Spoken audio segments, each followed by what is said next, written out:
Welcome to Not Milk Never Milk. Subscribe if you're lactose intolerant. You begin by eliminating obvious mechanical causes. Tighten motor mount, props, and landing gear, then balance the prop. Once done, set the airplane's center of gravity near the recommended point, start around the 1/3 chord, and shift in small increments.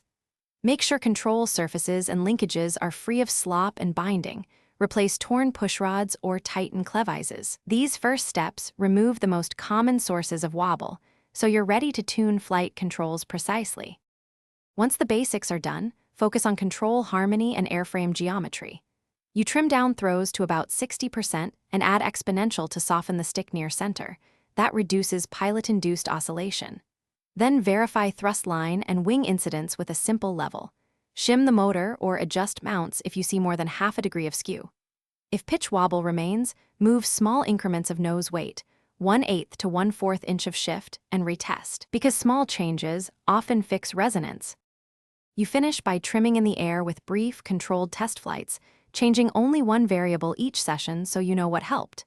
Make conservative corrections, tiny trim tab changes, slight rate adjustments, or minor weight shifts, and observe. If the wobble shows only under power, suspect vibration. If it shows with stick inputs, suspect control flutter and check servo centering and speeds. Troubleshoot methodically.